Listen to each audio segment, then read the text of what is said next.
Welcome to the Peace Garden near Lake Harriet in Minneapolis, Minnesota.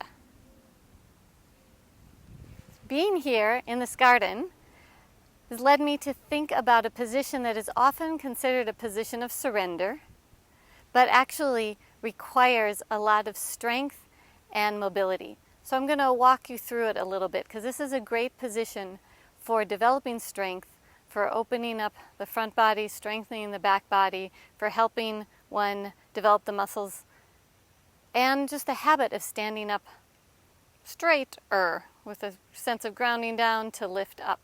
So to get there, we'll do a few preparations. First, just roll the shoulders.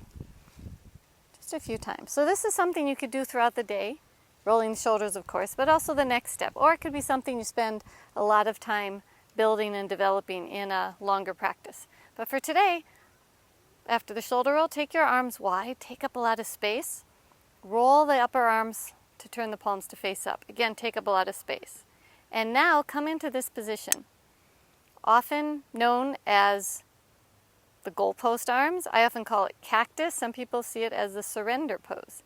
Now the intention here is to work to a position where you have your upper arms parallel to the ground, the floor, and your lower arms, the forearms, perpendicular at a right angle, which is not always easy. And it's also not easy to know if you're there. So one way to check if you're there is to turn your head. Go ahead and look, is the elbow in line with the shoulder? Come back to center. Go ahead and look, is the elbow in line with the shoulder? Come back to center. As I stay here for a while, you may notice I get a little bit out of that alignment because this is a challenging pose. So one way to practice is to stand here, lift the toes, root down at the base of the toes, the heels, encourage your spine to lengthen up all the way up through the crown of your head, and hold the position. One of the challenges as we hold longer is the shoulders sometimes creep up by the ears. So if that happens, bring the shoulder blades down the back. In a way, the shoulder blades are surrendering toward gravity, but they have to do it actively. So again, the activity here necessary to create this pose that looks like a surrender, but I think really is a pose of strength. Another tendency that happens, and feel free at any time to take your arms down, this can be a lot. Another thing that happens is when the shoulder joint here is tight, there's a tendency to create what appears to be the alignment by jutting the ribs forward. You see, if I take my ribs forward like that, it changes my arm position. So be mindful when you do this that your lower ribs are in line with the hip points. So lower ribs, hip points are in a line towards the ground as you're here. This is also something you can do lying down. If when you lie down you find that your hands are kind of hanging in space, put a little lift under them. Don't ever force the joint.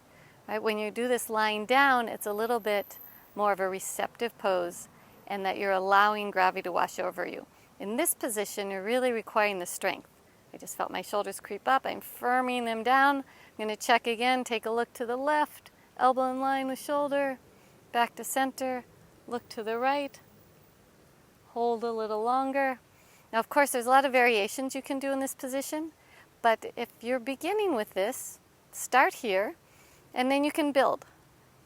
I will create some more videos, and you can explore on your own. One other option is to take your back against the wall and play with it against the wall. Again, continuing all those alignment points we talked about, never forcing yourself into it. Most importantly, breathe. And then when you're ready, release. Roll the shoulders a few times. Take a moment to feel the effects of that position before you go about your day. So if you found this useful, you can find more at raziyoga.com. Thanks for watching.